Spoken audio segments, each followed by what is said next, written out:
తెలుగు సినీ పరిశ్రమలో ఆయన విశ్వవిఖ్యాత నట సార్వభౌముడు. తెలుగు ప్రేక్షకుల హృదయాలలో వెలిసిన దేవుడు. మహోన్నత అభినయ ప్రమాణాల మహానటుడు. మంచిని పెంచిన మనిషిగా, మమతను పెంచిన నేతగా చరిత్ర సృష్టించారు స్వర్గీయ నందమూరి తారక రామారావు గారు.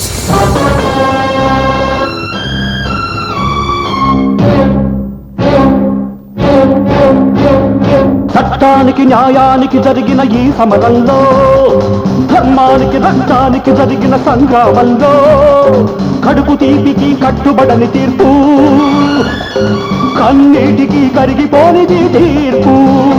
ఇది ఆ దైవమే ఇచ్చిన తీర్పు. తప్ప తప్ప తప్ప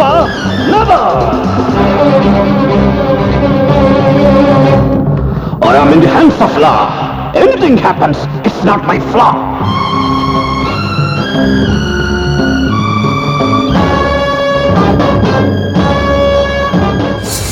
వెండితెర వేల్పు నందమూరి తారక రామారావు గారు 4.5 దశాబ్దాల పాటు తెలుగు చలనచిత్రసీమను శాసించారు. ఆబాల గోపాలం ఆయన్ని నటుడిగా ఆదరించడమే కాదు, కలియుగ దైవంగా పూజించారు. 1923 మే 28 సోమవారం స్వాతి నక్షత్రాన నందమూరి తారక రామారావు గారు జన్మించారు. నిమ్మకూరులో బడి చదువులు ముగించుకొని పై చదువుల కోసం విజయవాడ వెళ్ళి అక్కడ మెట్రికులేషన్ పాస్ అయ్యారు. ఇంటర్ చదువుతున్న టైంలోనే తన మరదలు బసవ తారకంతో ఎన్టీఆర్ గారికి వివాహం జరిగింది.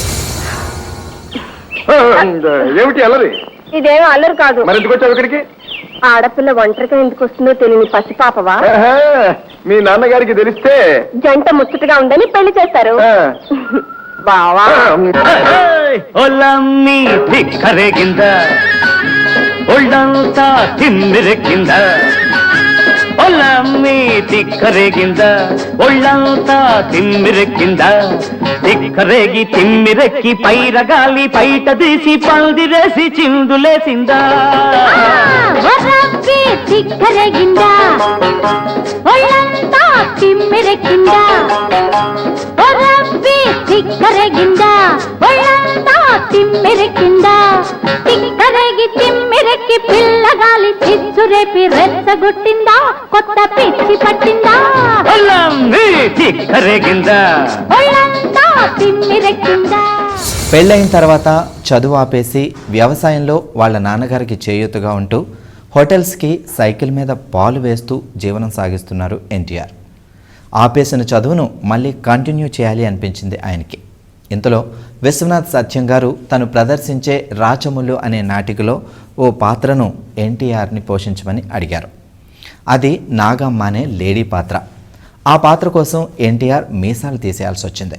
అప్పుడు తెలుగువాడికి మీసాలే అందం, మీసాలే పౌరుషం, ఎట్టి పరిస్థితుల్లో మీసం తీసే ఛాన్సే లేదని ఖచ్చితంగా చెప్పేశారు ఎన్టీఆర్. దాంతో మీసాలతోనే లేడీ క్యారెక్టర్ వేయించాల్సి వచ్చింది విశ్వనాథ్ సత్యం గారికి. అలా ఎన్టీఆర్ నాటక రంగం మొదలైంది. ఉన్నాడు మానిని ఉన్నాడు, కన్నుగారని కంట కావరంబున ఈ దురహంకార దుర్విదగ్ధులు నీ కొరచిన పరాభవమునకు ప్రతీకారం మరొక ఈ శివసేనుడున్నాడు. సభాసదులారా, ఇదే నా ప్రతిజ్ఞ వినుడు. పంచభూతములారా, మీరు వినుడు. గురువృద్ధ బాంధవులనేకులు చూచుచుండన్, మదోధురుడై ద్రౌపది నిట్టు చేసిన కలున్ దుశ్శాసను లోకభీకరలీలను వధించి తజ్జుపుల వక్షశైల రక్తౌఘ నిర్జర ముర్వీపతి చూచుచుండ అని నా సాధించు నుగ్రాకృతి.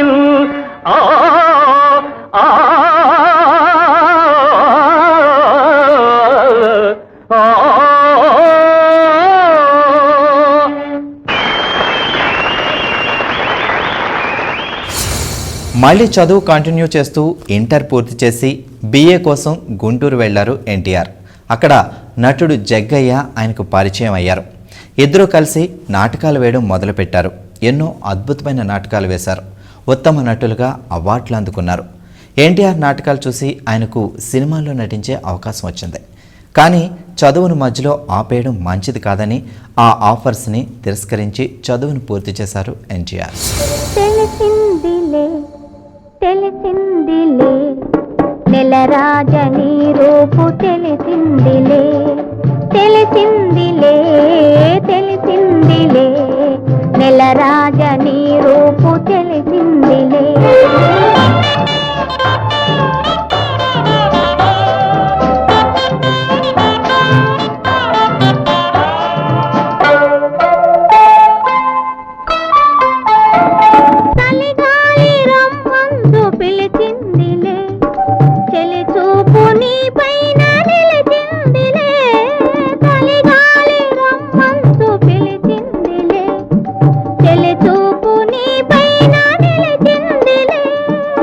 ఏముందిలే ఇప్పుడేముందిలే ఏముందిలే ఇప్పుడేముందిలే మురిపించు కాలము ముందుందిలే నీ ముందుందిలే తెలిసిందిలే తెలిసిందిలే నెలరాజని రూపు తెలిసింది.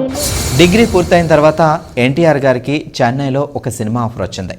దానికోసం ఆయన చెన్నై వెళ్ళి మేకప్ టెస్ట్ చేయించుకున్న తర్వాత ఆ అవకాశం కాస్త చేజారిపోయింది. తిరిగి గుంటూరు వచ్చి నెలకు 190 రూపాయల జీతానికి సబ్ రిజిస్ట్రార్గా ఉద్యోగంలో జాయిన్ అయ్యారు. భార్య, కొడుకు, ఓ చిన్న ఉద్యోగం, ఇలా హ్యాపీగా జీవితం సాగిపోతున్న టైంలో ఎన్టీఆర్ గారికి చెన్నై నుంచి మరో సినిమా ఆఫర్ వచ్చింది. వెళ్ళాలా వద్దా అనే సంకోచం, సంసారాన్ని వదిలి వెళ్ళిపోతే ఉన్న ఉద్యోగం కూడా పోతుంది. మళ్ళీ ముందు జరిగిన సంఘటనే పునరావృతమైతే అమ్మో అలాంటి టైంలో ఏం చేయాలి అనే ఆలోచన. కానీ తెగించందే ఏదీ జరగదు. అందుకే ఉద్యోగానికి రాజీనామా చేసి చెన్నై వెళ్ళారు ఎన్టీఆర్. చెన్నై వెళ్ళగానే అక్కడ బిఏ సుబ్బారావు గారు పల్లెటూరి పిల్ల అనే సినిమాలో హీరోగా అవకాశం ఇచ్చి అడ్వాన్స్ కూడా ఇచ్చారు. కానీ దానికంటే ముందు ఎల్వి ప్రసాద్ గారి మన దేశం సినిమాలో ఇన్స్పెక్టర్ క్యారెక్టర్ చేయాల్సి వచ్చింది ఎన్టీఆర్ గారికి. కష్టపడి కానిస్టేబుల్ నుంచి ఇన్స్పెక్టర్ అయ్యాను సార్ అనేది ఆయన మొదటి డైలాగ్. అలా మన దేశం సినిమాతో ఆయన సినీ కెరియర్ మొదలైంది. పుణ్యభూమి నా దేశం నమో నమామి, అన్యభూమి నా దేశం సదా స్మరామి. పుణ్యభూమి నా దేశం నమో నమామి, ధన్యభూమి నా దేశం సదా స్మరామి. నన్ను కన్న నా దేశం నమో నమామి, అన్నపూర్ణ నా దేశం సదా స్మరామి. మహామహుల కన్న తల్లి నా దేశం, మహోజ్వలిత చరిత కన్న భాగ్యోదయ దేశం నా దేశం. పుణ్యభూమి నా దేశం నమో నమామి, ధన్యభూమి నా దేశం సదా స్మరామి.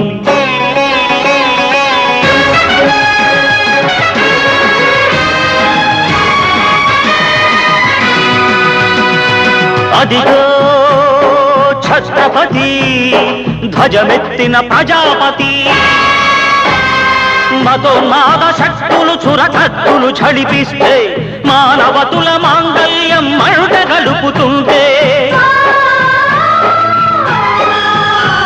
ఆ క్షుద్ర రాజకీయానికి రుద్రనేత్రుడై లేచి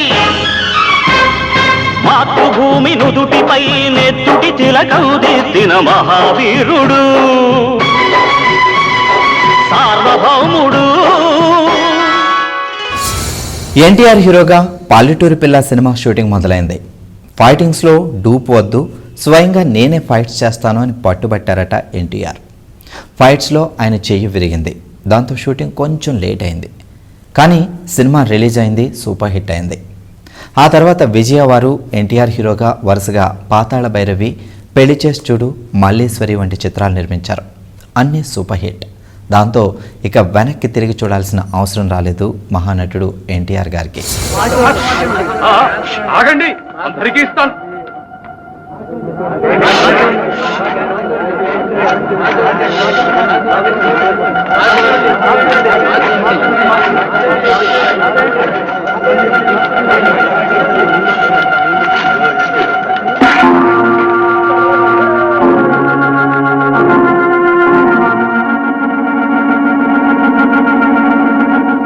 డింపకుడు, జాగ్రత్త, నేను వచ్చేదాకా.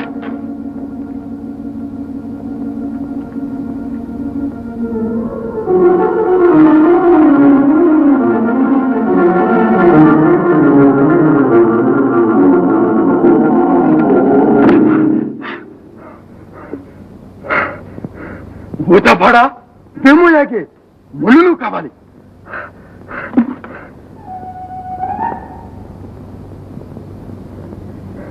కుకం కాకి రాఖీ కుకే మాణిక్యాలు కావాలి.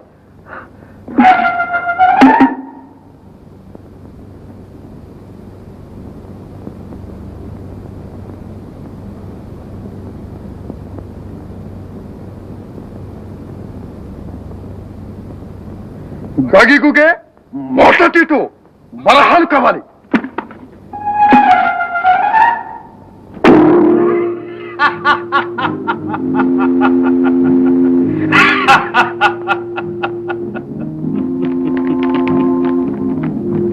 అందులో ఏముందిరా డింబక, అంతా మా మంత్రశక్తిలో ఉందిరా. తెలుసుకున్నానురా నీ మనసులోని మర్మమంతా. ప్రేమించావు కదరా ఉజ్జయిని రాజకుమారిని. భవనాలు, పల్లకీలు, పరివారాలు తెస్తే కూతుర్నిస్తానన్నాడు కదరా రాజు. అవును, సన్మార్గుడివిరా డింబక. సన్మార్గులకు సహాయపడటం మా వ్రతమురా. నీ కోరిక తీరే కీలకం చూపిస్తాను, సాహసం చేయగలవురా. మీరేం చేయమన్నా చేస్తాను, ప్రాణాలైనా ఇస్తాను. భలే డింబక భలే. జయ పాతాళ భైరి. పదరా.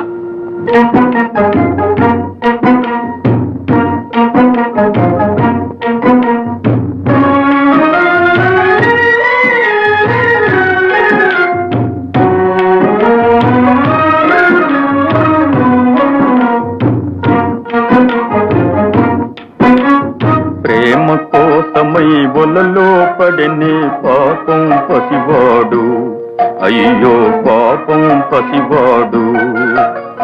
ప్రేమ కోసమై బొలలో పడని పాపం పసివాడు, అయ్యో పాపం పసివాడు. ప్రేమరు దేవుల వేడుకొని తన కుమరుని క్షేమం కోరుకొని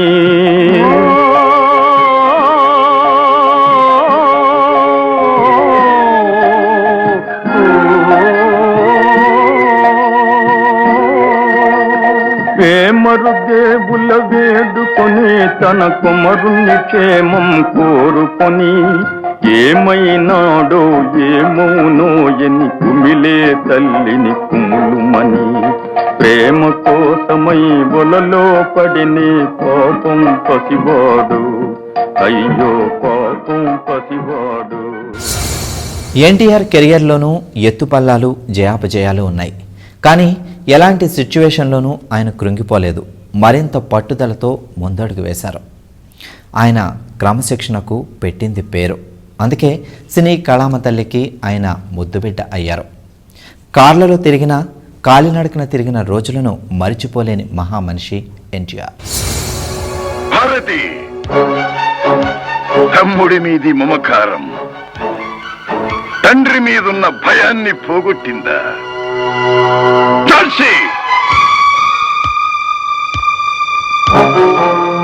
ఈ కసాయి తండ్రి బెయిల్ ఇవ్వకపోతే కటకటాల మధ్య నుండి కన్న కొడుకును బయటికి తెచ్చుకున్న త్యాగమూర్తమ్మా నీ తల్లి. వెళ్ళి హారతి పట్టు.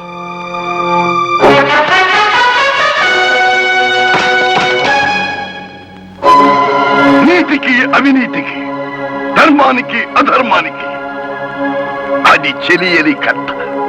అది దాటి నువ్వు ఇంటి లోపల అడుగు పెట్టడానికి వీల్లేదు. ఇదే సిద్ధాంతాన్ని అందరికీ ఆచరణలో పెడితే అసెంబ్లీలో సభ్యులు తగ్గిపోతారు, పార్లమెంటులో మెంబర్స్ తగ్గిపోతారు. నా కుటుంబమే గొప్ప అసెంబ్లీ, పవిత్రమైన పార్లమెంట్. అయితే ఇంట్లో స్పీకర్ తప్ప సభ్యులు ఎవరూ మిగిలిండరు. ఒక నిజాయితీ పరుడి కడుపున పుట్టి 10 మందిలో స్మగ్లర్ గా నువ్వు అరెస్ట్ అయితే స్మగ్లర్ శివాజీ అరెస్ట్ అని రాయలేదురా. Smuggler Shivaji, son of the retired major Chandrakant. Param Vir చక్ర కడుపున పుట్టిన పరమ నీచుడని హెడ్డింగులు పెట్టారా. పేపర్లో రాయబడ్డ వాళ్ళ చరిత్రలు అడగాలంటే కడగాలంటే చాలా హిస్టరీ ఉంది నాన్నగారు. దేశంలో పేదవాళ్ల సొమ్ము దోచుకెళ్లి విదేశాల్లో దాచుకున్న పెద్ద మనుషులు వీళ్ళు అని పేపర్లో ప్రకటించాయి. దానికి ప్రభుత్వం ఏం చేసింది, ప్రజలు ఏం చేశారు? షేర్ మార్కెట్ల కుంభకోణాలు, so many ministers and big shots are involved అని ప్రతి పేపర్లోనూ కలర్ ఫోటోలతో సహా ప్రకటించారు. ఆ మంత్రులు కుర్చీలోనే కూర్చున్నారు, తిరగబడాల్సిన పెద్ద ప్రజలు పురిగుడుసులోనే మగ్గిపోతున్నారు. ప్రజలు తిరుగుబాటు చేయకపోవచ్చు, కానీ నా అంతరాత్మ నీ మీద తిరుగుబాటు చేసిందిరా. దేశ రక్షణ కోసం ఈ దేహానికి ఎన్నో గాయాలు తగిలాయి, దేనికి భయపడలేదురా. కానీ ఈనాడు నువ్వు చేసిన పౌరాణికాలు, సాంఘికాలు, జానపద చిత్రాలు ఇలా ఆయన చేయని పాత్రంటూ లేదు. రావణాసురుడు, దుర్యోధనుడు వంటి పాత్రలకు విలన్ ఇమేజ్ కాకుండా హీరోయిజాన్ని తీసుకొచ్చిన ఘనత ఆయనకే దక్కింది. ప్రపంచంలోనే నాయక, ప్రతినాయక పాత్రలు చేసి మెప్పించిన ఒకే ఒక వ్యక్తి స్వర్గీయ ఎన్టీఆర్. చాతుర్లక్ష్యం చ విధీనా రావణేన సురక్షితం, రావణేన సురక్షితం.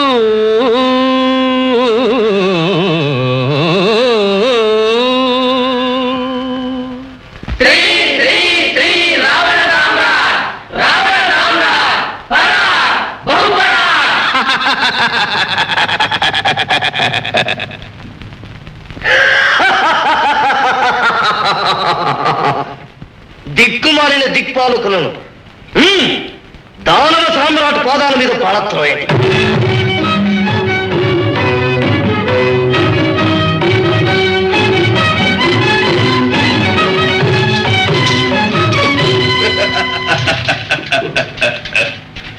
టెక్కులమారి టక్కులారి తలుతలలతో తైతెక్కలతో మా తాతలను మై మరపించి అమృత కలశం హరించారు కదూ. కోమతేనువును కల్పతరువును ఆకట్టుకొని మాకు సున్నా చుట్టారు కదూ. ఆ మోసానికి ఫలమనుభవించండి. ఇన్నాళ్ళు మీ పాలైన ఆనందం, అధికారం ఇక మా పాలు. దానవ వీరులారా, వీరిని చీకటి చెరువు వెయ్యండి. అన్నపానాలు లేకుండా ఆకలి దప్పులతో మార్చండి. వెళ్ళండి.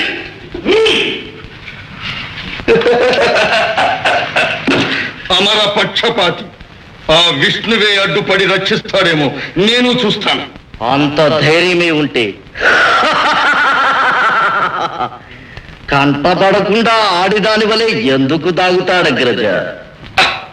అస్తు సోదరా, అస్తు. నటుడిగా, రైటర్గా, దర్శకుడిగా, నిర్మాతగా, ప్రజా నాయకుడిగా, ఆంధ్రప్రదేశ్ ముఖ్యమంత్రిగా ఆయన గడించిన ఖ్యాతి అజరామరం. ప్రతి తెలుగోడి హృదయంలో ఆయన చిరస్థాయిగా నిలిచిపోయారు. అమరజీవిగా వెలుగొందుతున్నారు.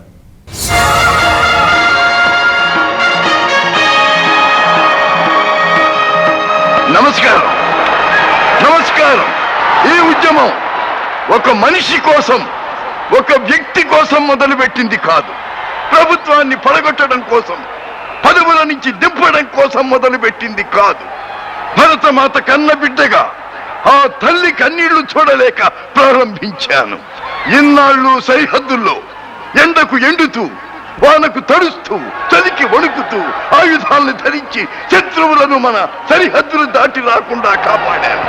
ఆ ఆనందంతో, ఆ తృప్తితో తిరిగి వస్తే ఇక్కడికి వచ్చాక తెలిసింది, దేశం లోపల కాకి బట్టల దొంగలున్నారని, నల్లకోటు దొంగలున్నారని, రాజకీయపు దొంగలున్నారని, చూస్తూ ఊరుకుంటే అమ్మనే అమ్మేస్తారని, పాలు దాగిన రొమ్మునే కుమ్మేస్తారని, నమ్మిన పేద జనం ముఖాన ఉమ్మేస్తారని. అందుకే ఈ ఉద్యమం, అందుకే ఈ ఆరాటం, అందుకే ఈ పోరాటం. ఒక వ్యక్తి కోసం ఇంత చెయ్యాలా అని మీరు అడగచ్చు. అతను వ్యక్తి కాదు, ఒక ప్రజాప్రతినిధి. అతను వ్యక్తి కాదు, కొన్ని లక్షల మంది ఆశతో ఓట్లు వేసి గెలిపించిన ప్రజాప్రతినిధి. ఆ ప్రతినిధి దొంగలకు స్నేహితుడని, రౌడీలకు కేడీలకు ఆప్తుడని, గుండాలకు మిత్రుడని, చట్టానికి న్యాయానికి శత్రువని తెలిసి ఊరుకుంటే ఏమవుతుంది? భర్తమాత భగ్గుమంటుంది. ఎందరో మహనీయులు ఎన్నో త్యాగాలతో సంపాదించి పెట్టిన సంస్కృతిని, స్వాతంత్ర్యాన్ని జ్ఞానేశ్వరరావు లాంటి నీచులు స్వార్థ పరత్వంతో దిగమింగేస్తుంటే మీ ముందుకొచ్చాను. మీ కర్తవ్యం గుర్తు చేయటానికి, మీకు స్ఫూర్తినివ్వటానికి, మిమ్మల్ని చైతన్య రథం ఎక్కించటానికి. ఇక్కడ సభ పెట్టుకోవడానికి మీకు అనుమతి లేదు. మతి లేకుండా మాట్లాడకు. అనుమతిస్తేనే అల్లూరి తెల్లదొరల మీద విల్లంబులు ఎక్కుపెట్టాడా? అనుమతిస్తేనే సుభాష్ చంద్రబోస్ ఆజాద్ హింద్ ఫౌజ్ నడిపాడా? అనుమతిస్తేనే మహాత్ముడు సత్యాగ్రహోద్యమం చేపట్టాడా? మిస్టర్ ఇన్స్పెక్టర్, నా ఉద్యమానికి కావలసింది నాట్ ది పోలీస్ పర్మిషన్, మీ పోలీసుల పర్మిషన్ కాదు, ప్రజల అండదండలు. నా చేతులకు సంఖ్యలు వేసిన, కంఠానికి ఉరితాడు బిగించిన నా ఉద్యమాన్ని ఆపలేరు.